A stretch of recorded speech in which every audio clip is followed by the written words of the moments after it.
very much. Thank you. I moved to America 12 years ago with my wife, Terry, and our 2 kids. Actually, truthfully, we moved to Los Angeles. Thinking we were moving to America, but anyway, it's a short plane ride from Los Angeles to America. I got here 12 years ago, and when I got here, I was told various things, like, Americans don't get irony. Have you come across this idea?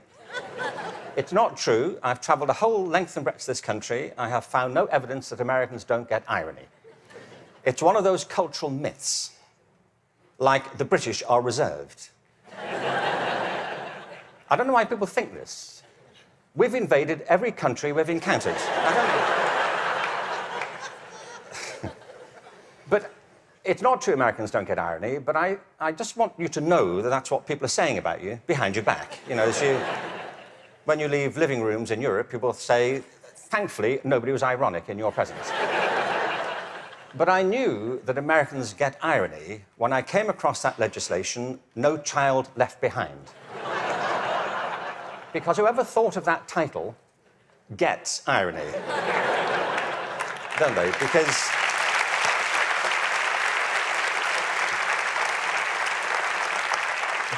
Because it's leaving millions of children behind.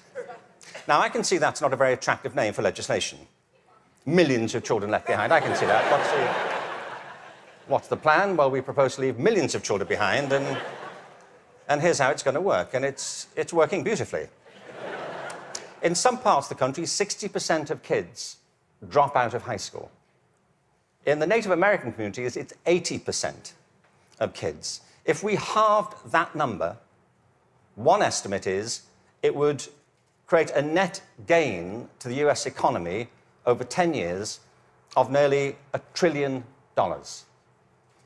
From an economic point of view, this is good math, isn't it? That we should do this. It actually costs an enormous amount to mop up the damage from the dropout crisis. But the dropout crisis is just the tip of an iceberg. What it doesn't count are all the kids who are in school but being disengaged from it, who don't enjoy it, who don't get any real benefit from it. And the reason is not that we're not spending enough money. America spends more money on education than most other countries. Class sizes are smaller than in many countries. And there are hundreds of initiatives every year to try and improve education. The trouble is, it's all going in the wrong direction.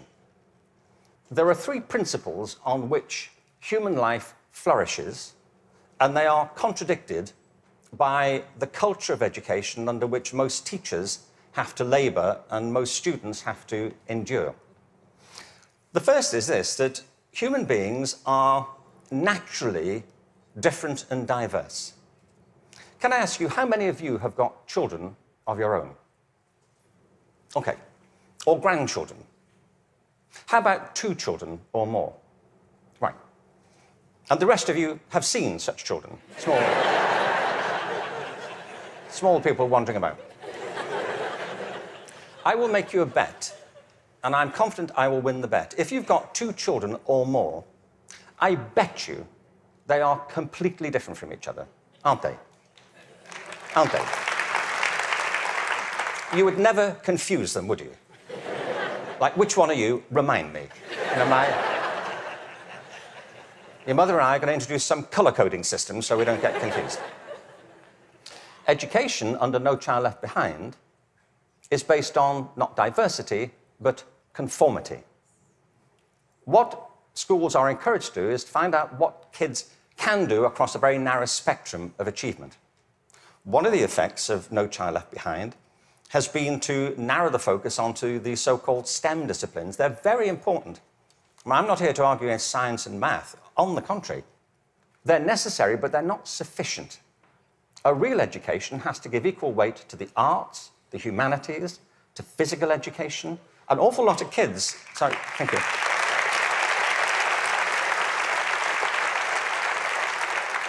One estimate in America currently is that something like 10% of kids getting on that way are being diagnosed with various conditions under the broad title of attention deficit disorder, ADHD.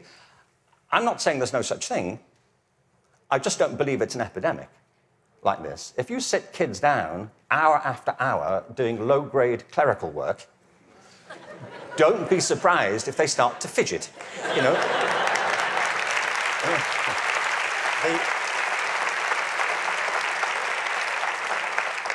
Children are not, for the most part, suffering from a psychological condition. They're suffering from childhood, you know, and I know this because I spent my early life as a child. I went through the whole thing. And kids prosper best with a broad curriculum that celebrates their various talents, not just a small range of them. And by the way, the arts aren't just important because they improve math scores, they're important because they speak to parts of children's being which are otherwise untouched. The second... Sorry, thank you. The second principle that drives human life and flourishing is curiosity. If you can light the spark of curiosity in a child, they will learn without any further assistance very often. Children are natural learners. It's a real achievement to put that particular ability out or to stifle it. Curiosity is the kind of engine of achievement. Now, the reason I say this is because one of the effects of the current culture here, if I can say so, has been to deprofessionalize teachers. There is no system in the world or any school in the country that's better than its teachers. Teachers are the lifeblood of the success of schools.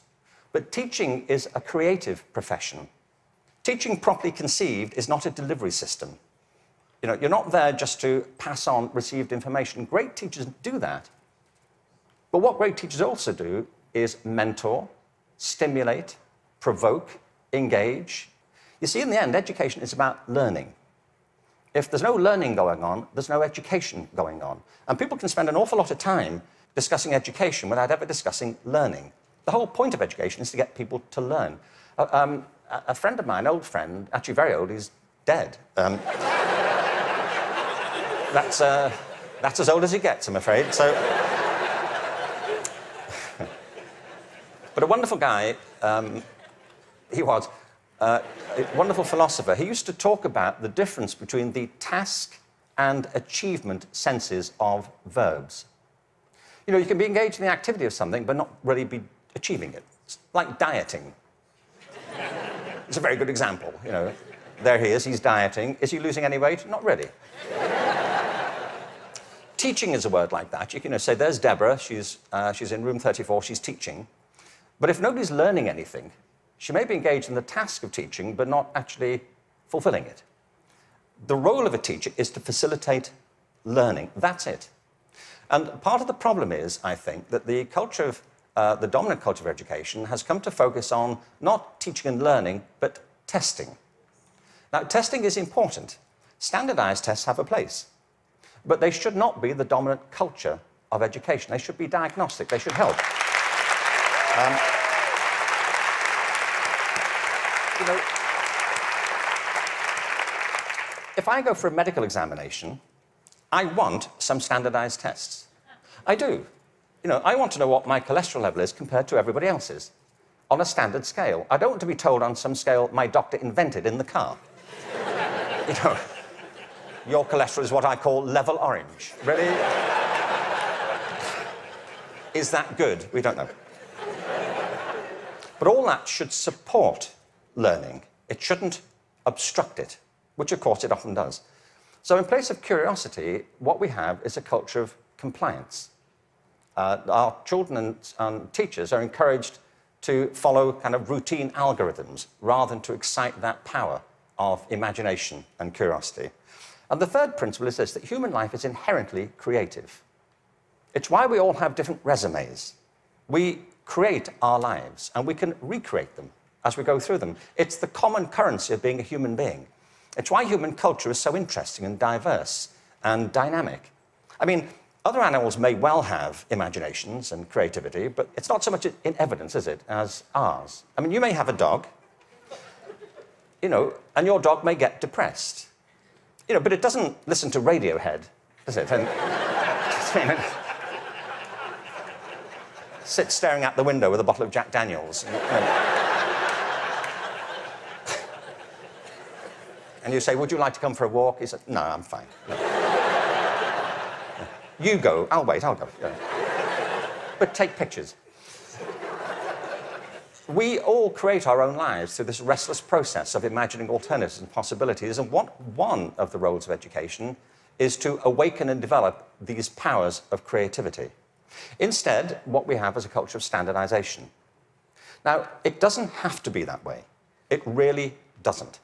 Finland regularly comes out top in math, science, and reading. Now, we only know that's what they do well at because that's all that's being tested currently. That's one of the problems of the tests. They don't look for other things that matter just as much. The thing about the work in Finland is this. They don't obsess about those disciplines. They have a very broad approach to education, which includes humanities, physical education, the arts. Second, there is no standardized testing in Finland. I mean, there's a bit, but it's not what gets people up in the morning. It's not what keeps them at their desks. And the third thing is, I was at a meeting recently with some people from Finland, actual Finnish people, and so somebody from the American system was saying to the people in Finland, what do you do about the dropout rate in Finland? And they all looked a bit bemused and said, well, we don't have one. Why would you drop out? If people are in trouble, we get them quite quickly and help them and we support them. Now, people always say, well, you know, you can't compare Finland to America. No, I think there's a population of around 5 million in Finland. But you can compare it to a state in America. Many states in America have fewer people in them than that. I mean, I've been to some states in America, and I was the only person there. Really. Really, I was asked to lock up when I left. But what all the high-performing systems in the world do is currently what is not evident, sadly, across the systems in America. I mean, as a whole. One is this. They individualize teaching and learning. They recognize that it's students who are learning, and the system has to engage them, their curiosity, their individuality, and their creativity. That's how you get them to learn. The second is that they attribute a very high status to the teaching profession. They recognize that you can't improve education if you don't pick great people to teach and if you don't keep giving them constant support and professional development. Investing in professional development is not a cost, it's an investment. And every other country that's succeeding well knows that, whether it's Australia, Canada, South Korea, Singapore, Hong Kong, or Shanghai. They know that to be the case. And the third is they devolve responsibility to the school level for getting the job done. You see, there's a big difference here between going into a mode of command and control in education.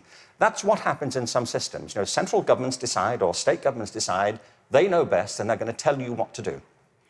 The trouble is that education doesn't go on in the committee rooms of our legislative buildings. It happens in classrooms and schools. And the people who do it are the teachers and the students. And if you remove their discretion, it stops working. You have to put it back to the people.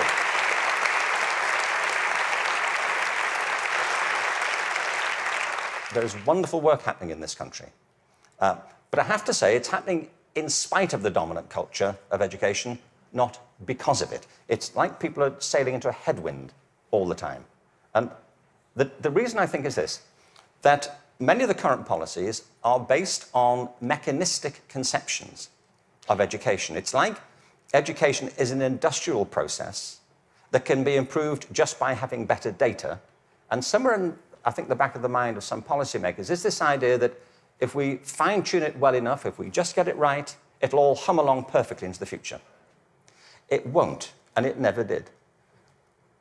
The point is that education is not a mechanical system, it's a human system. It's about people.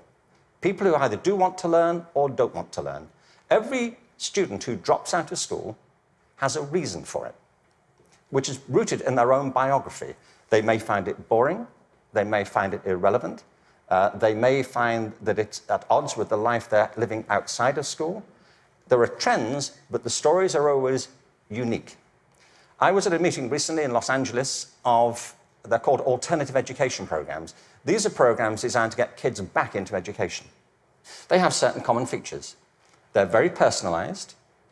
They have strong support for the teachers, close links with the community, and a broad and diverse curriculum, and often programs which involve students outside school as well as inside school. And they work. What's interesting to me is these are called alternative education. You know? And all the evidence from around the world is if we all did that, there'd be no need for the alternative.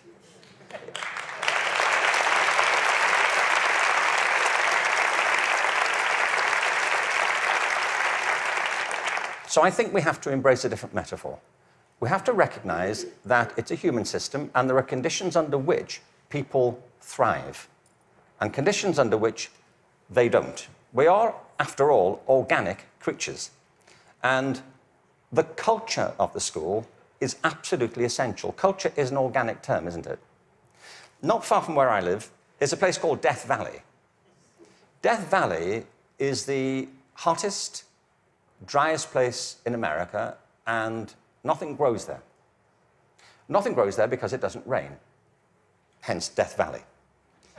In the winter of 2004, it rained in Death Valley.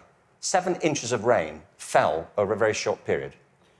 And in the spring of 2005, there was a phenomenon. The whole floor of Death Valley was carpeted in flowers for a while. What it proved is this, that Death Valley isn't dead. It's dormant. Right beneath the surface are these seeds of possibility, waiting for the right conditions to come about. And with organic systems, if the conditions are right, life is inevitable. It happens all the time. You take an area, a school, a district, you change the conditions, give people a different sense of possibility, a different set of expectations, a broader range of opportunities. You cherish and value the relationships between teachers and learners. You offer people the discretion to be creative and to innovate in what they do. And schools that were once bereft spring to life. Great leaders know that. The real role of leadership in education, and I think it's true at the national level, the state level, at the school level, is not and should not be command and control. The real role of leadership is climate control, creating a climate of possibility. And if you do that, people will rise to it and achieve things that you completely did not anticipate and couldn't have expected. There's a wonderful quote from Benjamin Franklin. There are 3 sorts of people in the world. Those who are immovable, people who don't get it, they don't want to get it, they're not going to do anything about it. There are people who are movable, people who see the need for change and are prepared to listen to it. And there are people who move, people who make things happen. And if we can encourage more people, that will be a movement. And if the movement is strong enough, that's, in the best sense of the word, a revolution. And that's what we need. Thank you very much.